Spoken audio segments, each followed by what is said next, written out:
لا لا لا اطمن، بيراميدز ما اخدش مكان الزمالك في جدول الترتيب، بس بيراميدز خدك انت من الزمالك.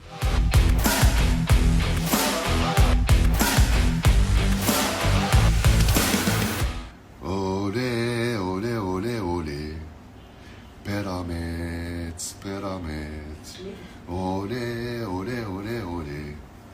الخناقه اللي دايره Pyramids. النهارده في الكوره المصريه وبيراميدز خد مكان الاهلي ولا خد مكان الزمالك، والزملكاويه فخورين جدا ان بيراميدز كسب بطوله افريقيا علشان يقولوا ان بيراميدز خد مكان الاهلي. يا بيه، طول عمر المنافسه في مصر اهلي وزمالك. لما بيراميدز يدخل المنافسه مع الاهلي فهو كده الكوره في مصر اصبحت الاهلي وبيراميدز، يبقى اخد مكانك، اخد مني المنافس التاريخي بتاعي. انا زعلان على الزمالك اكتر منك، ودي كارثه. الزمالك اللي انت بتدعي حبك ووفائك ليه، اللي انت طول الوقت بتقول سنظل اوفياء، اللي بتقول ان انا بشجعه علشان يكسب مش علشان بيكسب، فجأة مش لاقيك جنبه. فجأة لاقاك بتدعم نادي اتعمل مخصوص علشان ياخد مكانه. تركي آل الشيخ وهو بيدفع الفلوس علشان يجيب لك جروس وفرجاني ساسي وبن شرقي ويجدد لطارق حامد ويعمل لك فريق قوي تقدر تنافس بيه، ما كانش بيساعدك، ده كان بيغرقك.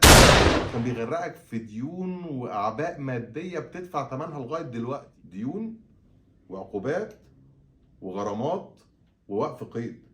كل اللي حصل من بيراميدز معناه انه كان دارس حقيقي ازاي ياخد مكان الزمالك.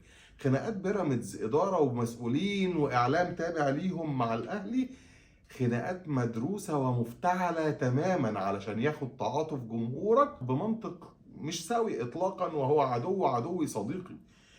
جمهور الزمالك بيدعم بيراميدز عند في الاهلي، بس مع الوقت هيلاقي نفسه بيدعم بيراميدز تلقائي، ومع عدم قدرة الزمالك على منافسة الاهلي وخروجه من الصورة هيلاقي نفسه بدل ما بيقول زملكاوي هيقول انا بيراميدزاوي، زي ما حصل في نهائي افريقيا. مشهد جمهورك في نهائي افريقيا امام صن داونز كان الخطوة اللي قبل الاخيرة في السيناريو، سيناريو وضع الزمالك خارج المنافسة واحلال بيراميدز محله بمباركتك انت كجمهور الزمالك. جمهور الزمالك طبعا بيشوف ان الشر كله لازم يكون لابس احمر.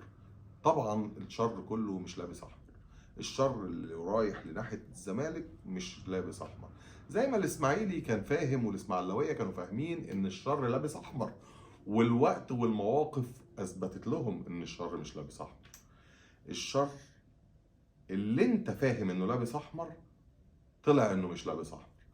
النادي اللي اتعمل بفلوس كتير جدا علشان يقدر يستخدم لعيبه ويعمل كيان كان لازم له جمهور، والجمهور ده مش هيقدروا ياخدوه الا بحل واحد: استثمار عداوتك للاهلي، استثمار مظلوميتك واحساسك بانك مش قادر تنافس الاهلي. ومع عدم قدرتك على المنافسه هتلاقي نفسك طبيعي وتلقائي بتدعم القادر على المنافسة، وشوية شوية الدعم ده هيتحول لتشجيع، والتشجيع هيتحول انتماء، والانتماء ساعتها بيعني زوال الزمالك. انت بقى مش عايز تصدق، انت حر. وتعالى نسرد مع بعض ارقام. اخر 3 سنين الزمالك بره المنافسه، الزمالك الثالث. مش عايز اغلس عليك واقول لك ان انت مكانك الطبيعي هو وصيف النادي الاهلي ومركزك الثاني والكلام ده كله، علشان ما تخرجش عن تركيزك معايا، وانا عايزك مركز. الطبيعي في المنافسه ان الاهلي الاول تبقى الثاني، ولو انت الاول بيبقى الاهلي الثاني. لكن لما الاهلي يبقى الاول في 3 سنين متتاليه وانت مش التاني بل انك التالت، ومش عارف توصل لانك تشارك في افريقيا، ومع ذلك انت فرحان قوي بالنادي اللي منافس وبيحاول يكايد في الاهلي، فانت بتفقد زملكاويتك. انت بتفقد زملكاويتك بمحض ارادتك وبدون ما تشعر. هو ده المعنى الحقيقي لكون بيراميدز بيحل محل الزمالك. مش لازم يحل محل الزمالك في انه يروح 100 عقبه، لكن حل محل الزمالك في قلبك، حل محل الزمالك في تشجيعك وتفكيرك، حل محل الزمالك في خناقاتك. انت بتتخانق لبيراميدز دلوقتي قد ما بتتخانق للزمالك، وشويه شويه هتتخانق لبيراميدز اكتر ما بتتخانق للزمالك.